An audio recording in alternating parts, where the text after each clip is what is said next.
नमस्कार साथियों, मैं एडवोकेट योगेंद्र सैनी कॉन्सेप्ट समझो वाईएस चैनल में आप लोगों का हार्दिक स्वागत करता हूं। हम लोग आईटीआई के सब्जेक्ट एम्प्लॉयबिलिटी स्किल को पढ़ रहे हैं, जिसमें अब हम लोग मॉड्यूल 1 के बाद मॉड्यूल 2 को शुरू करेंगे, जो कि संवैधानिक मूल्य या फिर नागरिकता से संबंधित है।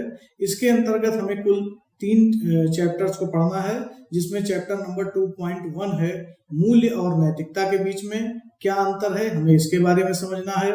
चैप्टर नंबर 2.2 है हमारा संविधान और इसके निर्देशक सिद्धांत, और चैप्टर नंबर 2.3 है कि हमारे पर्यावरण की सुरक्षा कैसे हमको करनी चाहिए और उसके क्या क्या हमें लाभ मिलेंगे।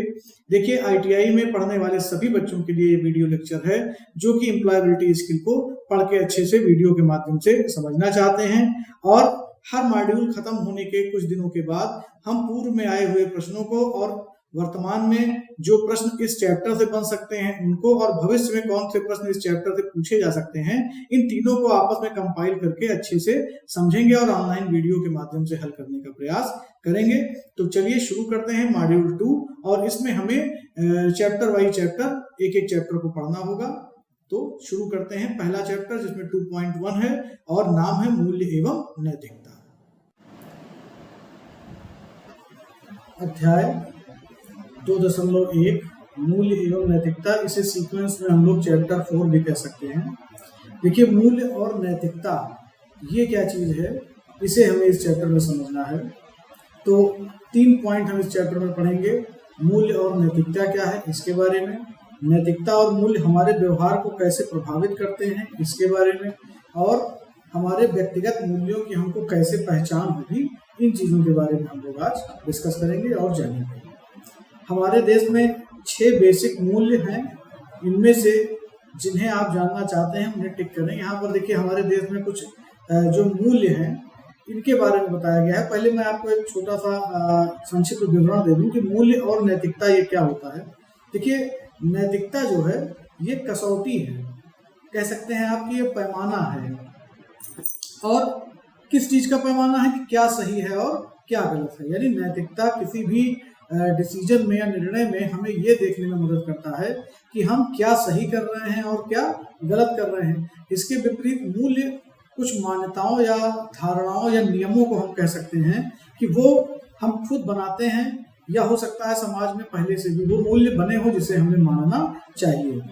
तो समानता का अधिकार, स्वतंत्रता का अधिकार, शोषण के खिलाफ अधिकार यानी शोषण के विरुद्ध अधिकार, धर्म की स्वतंत्रता का अधिकार, संस्कृति और शिक्षा का अधिकार, ये सारी चीजें हमारे मूल्य यानी वैल्यूज में आते हैं। और इसमें से जिसको भी आप समझते हो कि हमें जानना चाहिए, उसको आप इसमें समझने का प्रयास कर सकते हैं।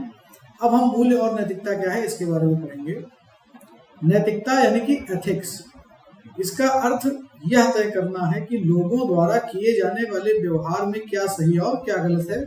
जैसा कि मैंने आपको पहले ही बताया कि नैतिकता में हम इस चीज को देखते हैं कि जो काम हम कर रहे हैं क्या वो नैतिक है, और जो हम कर रहे हैं क्या वो अनैतिक है, यानी सही है या गलत है। इस चीज का निर्णय हमें किससे मिलता है, हमें नैतिकता के द्वारा मिलता है। अभी उदाहरण के माध्यम से भी हम समझेंगे। एक अच्छे समाज के लिए नैतिकता जरूरी है, जिससे हर कोई सुरक्षित और सम्मानित महसूस करे।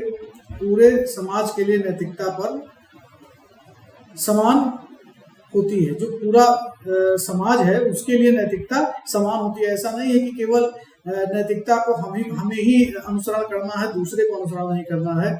जब दूसरे अनुसरण करेंगे तो उसका लाभ हमें मिलेगा, और जब हम अनुसरण करेंगे तो उसका लाभ दूसरों को मिलेगा। अब देखिए क्या है नैतिकता, इसको एक उदाहरण के माध्यम से समझते हैं। गलती से किसी का मोबाइल फोन बस में छूट गया। मान लीजिए आप बस में कहीं यात्रा कर रहे हैं और कोई आपके बगल में बैठा हुआ व्यक्ति एक था जिसका मोबाइल फोन बस में छूट गया। आप इसे वापस करने के लिए तुरंत उसके पास दौड़े। इससे पता चलता है कि आप नैतिक रूप से ईमानदार हैं, यानी आप किसी के वस्तु को या किसी की छूटी हुई चीज को उसे वापस करने की नीयत रखते हैं, इसलिए आपने सही काम किया। अब जब आप इस चीज को खुद सोचेंगे कि किसी व्यक्ति का मोबाइल छूट गया था और हमने दौड़ करके उसे मोबाइल फोन वापस कर दिया, तो क्या हमने सही किया या गलत किया, तो आप खुद में ही निर्णय को प्राप्त करेंगे कि आपने सही किया। इसके विपरीत अगर आपने उसका मोबाइल अपने पास रख लिया होता और आप जब अंतरात्मा में सोचते तो आपको ये निर्णय मिलता कि आपने ये काम गलत किया।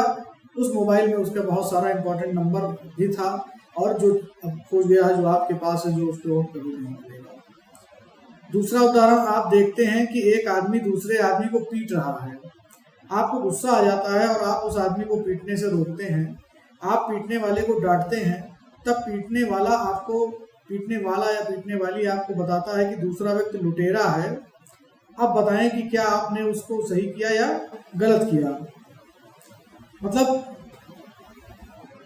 जो व्यक्ति पीट रहा था वो बताता है कि ये व्यक्ति को मैं इसलिए पीट रहा हूँ, व्यक्ति को कि ये लुटेरा है, चोर है, लूट करके भाग रहा था, तो आपने इसे मुझे मारने से क्यों रोका। तो फिर आपने सही किया या गलत किया। जो व्यक्ति गलत कर रहा है, कानून उसके लिए उसको सजा देने के लिए है। किसी को इमरजेंसी सिचुएशन को छोड़ दीजिए कि कोई आपको मार रहा है, तो उस समय आप कानून का इंतजार कितनी देर तक करेंगे।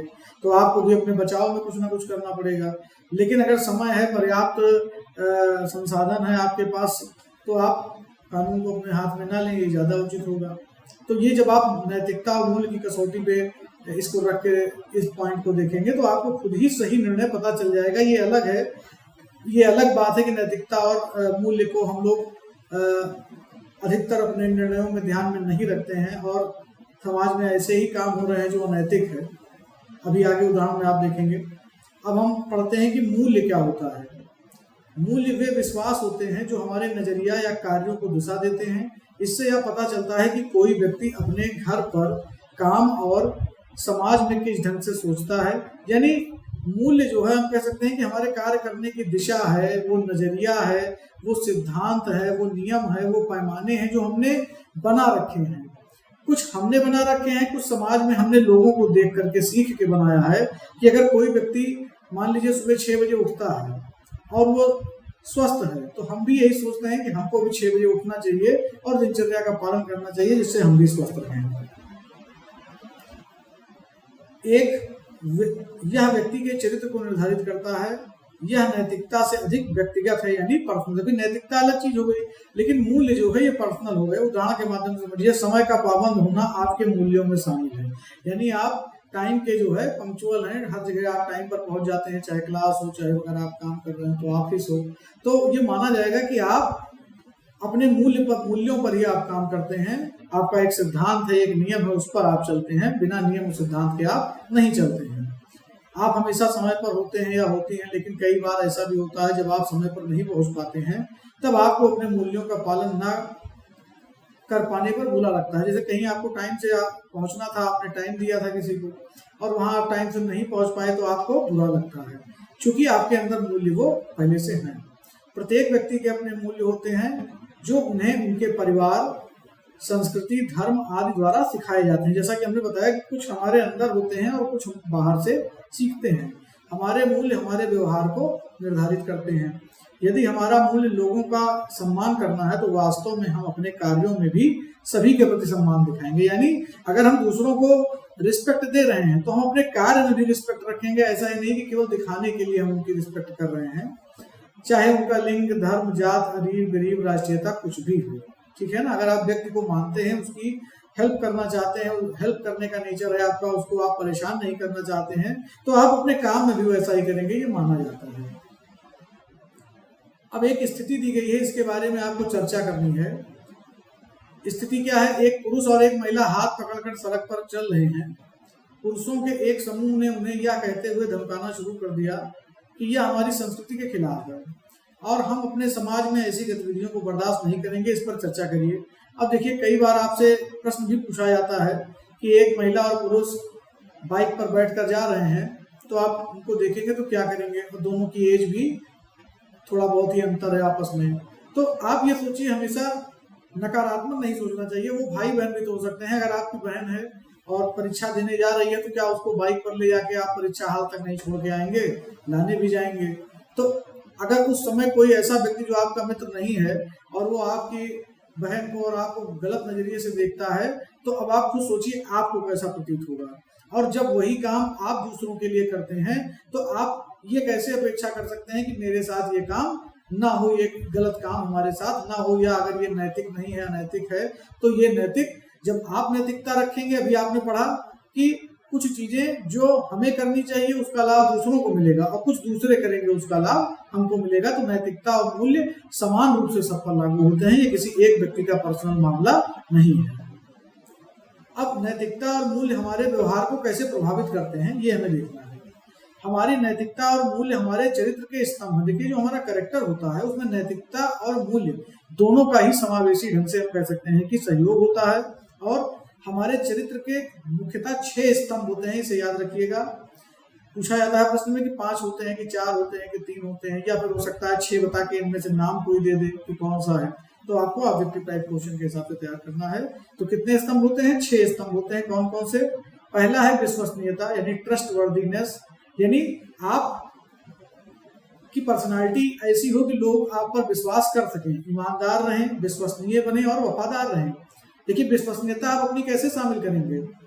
जैसे भी आपने मोबाइल एग्जाम्पल देखा कि मोबाइल छूट गया था बस में, आपने दिया, दैट मीन्स आप विश्वसनीय हैं, ईमानदार हैं। और वो व्यक्ति जिसको आपने मोबाइल दिया वो आपके ऊपर विश्वास कर सकता है कि ये व्यक्ति विश्वसनीय है। और आपको वफादार कहाँ रहना है? अपने काम के प्रति वफादार रहना है। अगर पढ़ाई कर रहे हैं तो उसके प्रति वफादार रहना है, ठीक है ना। जहां भी आप हैं, अगर आपको कुछ पैसा दिया गया कि घर का सामान लाना है तो वहां भी आपको वफादार रहना है। जब आप वफादारी को दिखाएंगे अपने कैरेक्टर में, अपने कार्य में, तो ऑटोमेटिक आपकी विश्वसनीयता बढ़ जाएगी। फिर है उत्तरदायित्व यानी रिस्पॉन्सिबिलिटी, जवाबदेह बने। जवाबदेह का मतलब अगर कोई काम आपको दिया गया, वो काम आपने समय पर नहीं किया, तो आपको बताना होगा कि आपने वो काम समय पर क्यों नहीं किया या उसमें क्या परेशानी आई है। प्रयास करते रहें। उत्तरदायित्व का मतलब आपके ऊपर पढ़ाई का उत्तरदायित्व है। आपके पेरेंट्स ने फीस जमा करके आपका ITI में या किसी कोर्स में एडमिशन करवाया है, तो ये आपका अब बेसिक कर्तव्य है, मूलभूत कर्तव्य है कि अब आप हमेशा प्रयास करते रहें, पढ़ाई करते रहें। मान लीजिए किसी सब्जेक्ट में कम समझ में आ रहा है या फेल हो गए, तो वो आपको पढ़ाई नहीं छोड़ देनी है। तीसरा, हमेशा अपनी तरफ से बेहतर करने का काम करें, हमेशा अपना बेस्ट एफर्ट दीजिए, 100% अपना दीजिए। करने से पहले सोचें। हम लोग करने से पहले कोई काम सोचते नहीं है कि इसका क्या परिणाम होगा, सही या गलत होगा। किसी भी काम को करने से पहले आप उसको सोचें कि हम क्या करना है, सही या गलत। आत्मनियंत्रित रहें और आत्म अनुशासित रहें, यानी सेल्फ कंट्रोल और सेल्फ डिसिप्लिन। जब आप स्वयं से नियंत्रित अपने आप को रखेंगे और स्वयं को अनुशासित रखेंगे, तो ऑटोमेटिक आपके आसपास ऐसी चीजें होना शुरू होंगी जो स्वयं भी अनुशासित होंगी। अगर आप किसी को 10 बजे समय दे रहे हैं मिलने के लिए, तो वो व्यक्ति भी जो आपसे मिलने आने वाला है वो भी 10 बजे ही आ जाएगा, क्योंकि उसको पता है कि आप टाइम के बहुत पंक्चुअल हैं। अगर आप 10 बजे का समय देके 11 बजे मिलने आते हैं, तो वो व्यक्ति 12 बजे आएगा, क्योंकि उसको पता है कि वो भी कभी टाइम पर नहीं आते हैं। तीसरा है दूसरों की परवाह, यानी केयरिंग होना चाहिए। परवाह का मतलब, मान लीजिए आप जॉब में हैं, आपके पास कोई व्यक्ति आया है, वो बहुत ही नीडी है, उसका काम करना बहुत जरूरी है, और आपने उसको दूसरों की तरह ट्रीट किया और उसको केवल अपने व्यवसाय का या नौकरी का हिस्सा मानते हुए कि चलो ठीक है, इसने एप्लीकेशन दिया है, मैं इसको देखूंगा, तो बात नहीं बनेगी। आपको दयालु होना चाहिए, करुणामयी होना चाहिए। आप खुद ये देखिए कि अगर मेरे गार्जियन मेरे सामने खड़े होते तो क्या मैं उनका भी काम इसी तरह करता। सहानुभूति दिखाएं, यानी एम्पैथी। आपको सहानुभूति भी दिखानी होगी कि कितना ज्यादा आप दूसरों के प्रति रिस्पॉन्सिबल हैं, जिम्मेदार हैं, और कितना उनके कार्यों को लेकर के आपके अंदर उत्सुकता है। अगर उनका काम नहीं हुआ या बाधित हो गया किसी कारण से, तो कितना ज्यादा आप उसके लिए परेशान हैं, कितना ज्यादा चिंतित हैं। दूसरों की जरूरत में मदद करें। जब आप अपने आसपास देखिए, आप पढ़ते हैं या आप बिजनेस लाइन में जाते हैं या आप नौकरी करते हैं, हमेशा आपको दूसरों की और दूसरों को आपकी जरूरत पड़ती ही रहती है, चाहे परिवार हो चाहे दोस्त हो। इसलिए अपने नेचर में आप हेल्प को जो है आगे रखिए, दूसरों की मदद जरूर करिए। चौथा है नागरिकता। अब देखिए, हम सिटीजन हैं, भारत के हम नागरिक हैं, तो कुछ जिम्मेदारी हमारी भारत के नागरिक होने के भी नाते है। सार्वजनिक संपत्ति का सम्मान करें, जो पब्लिक प्रॉपर्टी है। मसाला नहीं खाना चाहिए, लेकिन खाते हैं, और मसाला खा करके आप बस स्टेशन पे या पब्लिक प्लेसेस पे उसको जो है गंदगी फैलाने का काम करते हैं, जबकि वो पब्लिक प्रॉपर्टी है। क्या आप बाहर एक यूरिनल का उपयोग करते हैं और वहां पर मसाले का सेवन करके आप जो है गंदगी फैलाते हैं? क्या वही मसाले का सेवन करके आप अपने घर के पर्सनल बाथरूम में गंदगी फैला सकते हैं? क्योंकि यहाँ आपके अंदर ये भान होता है कि ये मेरा घर है, मेरा बाथरूम है या मेरा किचन है या मेरा टॉयलेट है, लेकिन दूसरी जगह आपको ये ध्यान नहीं रहता है, आपको ये रहता है कि ये तो सरकारी है, हम इसका जैसे चाहें वैसे उपयोग करें। लेकिन आप खुद सोचिए, क्या कभी सरकार के मंत्री या विधायक या नेता वहां पर जाते हैं? आप ही तो जाते हैं, या आप जैसे हम जैसे लोग जाते हैं।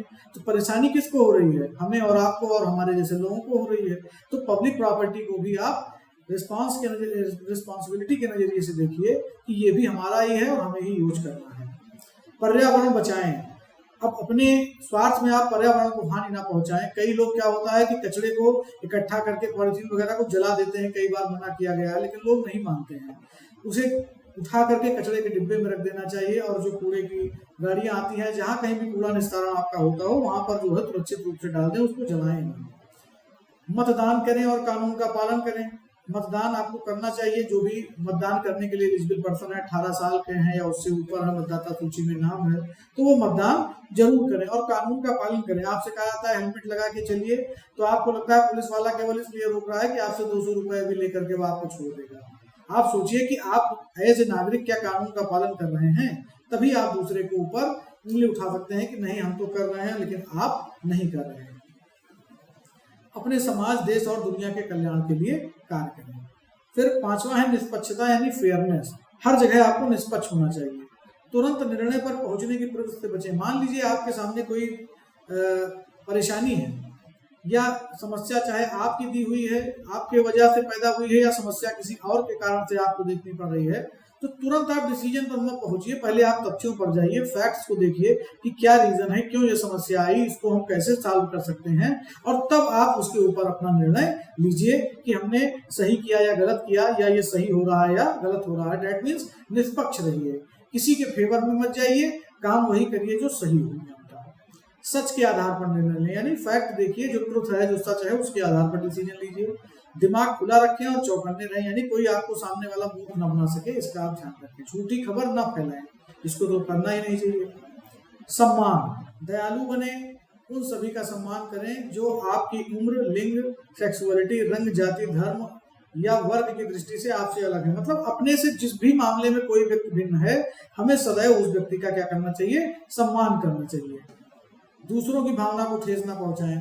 अगर आप दूसरों को हर्ट करेंगे, दूसरों को परेशान करेंगे, उसकी भावना को ठेस पहुंचाएंगे, तो प्रकृति भी कुछ ऐसी व्यवस्था करेगी कि आपको उससे ज्यादा परेशानी झेलनी पड़ेगी। तो ये 6 जो है आपको पिलर्स, जो हमारे मूल्य हैं नैतिकता के, उसको आपको याद रखना है। विश्वसनीयता, उत्तरदायित्व, दूसरों की परवाह, नागरिकता, निष्पक्षता और सम्मान। अब यहाँ पर एक स्तंभ दिया गया है कि कार्य और व्यवहार है, उसके हिसाब से चरित्र के स्तंभ की श्रेणी में इसे लिखें। तो ये आप इसको देख सकते हैं, स्क्रीनशॉट ले लीजिए, इसको समझ करके अपने हिसाब से आप निर्णय लीजिए कैसे इसमें हमें काम करना है। अब हम लोग पढ़ेंगे व्यक्तिगत मूल्यों की पहचान हम लोग कैसे करें, कि हमारे अंदर कौन कौन से व्यक्तिगत मूल्य हैं, इसकी पहचान हमें कैसे करनी है। व्यक्तिगत मूल्य आपकी वह मान्यताएं हैं जो आपको बहुत प्रिय है, ठीक है ना। पर्सनल वैल्यूज जो होती है, जैसे कोई व्यक्ति कह रहा है कि मैं सुबह 6 बजे उठ जाता हूँ, तो वो उसकी क्या है? पर्सनल वैल्यू है, क्योंकि वो सुबह उठने के प्रति सकारात्मक भाव रखता है। आपके व्यक्तिगत मूल्य आपके दिन प्रतिदिन के फैसलों को तय करते हैं और आपके जीवन में आपका मार्गदर्शन भी करते हैं। हमारे मूल्य ही यह तय करते हैं कि हम कौन हैं, ठीक है ना। हमारे मूल्य ये बताते हैं कि हम लोग कौन हैं, सही हैं या गलत हैं, फेक हैं या रियल हैं। व्यक्तिगत मूल्य एक व्यक्ति से दूसरे व्यक्ति के भिन्न होते हैं। हम अपनी संस्कृति, बचपन, जीवन के अनुभव और अन्य कारणों से अपने व्यक्तिगत मूल्यों को तय करते हैं। देखिए, हमारा जहाँ पर बचपन बीता है, जो जैसी संस्कृति में हम पले बड़े हैं और हमारे जीवन में जो अच्छे बुरे अनुभव हमें हुए हैं, ये मूल्य हमारे सब उनसे मिलकर के बनते हैं। अगर किसी के पिता सुबह उठ के व्यायाम करते हैं, योगा करते हैं, तो उसके घर का बच्चा भी सुबह उठ के व्यायाम करेगा, योगा करेगा। क्यों? क्योंकि ये मूल्य उसको अपने गार्जियन से, अपने पिताजी से मिल रहे हैं। कई ऐसे अनुभव होते हैं जो हमसे लोग साझा करते हैं, और कई ऐसे अनुभव होते हैं जो अपने जीवन में हम प्राप्त करते हैं जब हमें परेशानी आती है या हमें वैसे अनुभव होते हैं, तो उनके भी आधार पर हमारे चरित्र का निर्माण होता है। अपने व्यक्तिगत मूल्य को चुनने के तरीके, कैसे आप अपने व्यक्तिगत मूल्य को चुन सकते हैं? उन चीजों के बारे में सोचिए जो आपके जीवन में सबसे जरूरी है। आप सोचिए कि हमारे जीवन में क्या सबसे जरूरी है। पढ़ना सबसे ज्यादा जरूरी है या स्कूल ना जाना सबसे ज्यादा जरूरी है? काम को करना जरूरी है या टालना जरूरी है? आपको खुद रिजल्ट मिलने लगेगा कि आप सही कर रहे हैं या गलत। स्कूल का टाइम है, आप स्कूल में हैं, आप पूछिए कि हमने सही किया, आपकी अंतरात्मा जवाब देगी, नैतिकता मूल्य बताएंगे कि आपने सही किया। आप स्कूल मत आइए, क्लास चल रही हो, आप अपने आप से पूछिए कि हमने सही किया, आपकी अंतरात्मा कहेगी नहीं आपने गलत किया। ठीक है, उन अनुभवों को याद करें जहां आपको बहुत खुशी हुई हो। कल्पना करें कि आप 60 वर्ष का होने पर दूसरों से अपने बारे में क्या सुनना चाहेंगे। अपने मूल्यों की खोज के लिए उन चीजों के बारे में सोचें जिनकी आप दूसरों में प्रशंसा करते हो। देखिए कई बार होता क्या है कि लोग दूसरों के जैसा बनना चाहते हैं, तो आप दूसरों के जैसा तभी बन सकते हैं जब दूसरों की क्वालिटीज आपके अंदर आ जाएं। अगर आप दयालु नहीं हैं और दयालु बनना चाह रहे हैं तो देखिए कोई व्यक्ति कैसे दयालु है, कैसे वो जो है दूसरों पर दया कर रहा है, उनका काम करके, उनकी मदद करके, ठीक है, उन्हें परेशानी से निकाल करके। तो वैसा आप भी कर सकते हैं, लेकिन बिना उसको जाने हुए नहीं कर सकते हैं। तो यहाँ पर कुछ मूल्यों की सूची दी गई है जिसमें से आप अपना व्यक्तिगत मूल्य निर्धारित कर लीजिए और उसका एक पेड़ बना लीजिए, सूची बना लीजिए। ये आपके होमवर्क का विषय है। तो आशा करता हूँ कि आपको अच्छे ढंग से ये चैप्टर समझ में आया होगा। मिलते हैं फिर नेक्स्ट चैप्टर में, तब तक के लिए थैंक यू। चैनल को लाइक करें, सब्सक्राइब करें और ज़्यादा से ज़्यादा बच्चों तक पहुँचाएं जिससे एग्जाम में उन्हें कोई परेशानी ना हो। Thank you.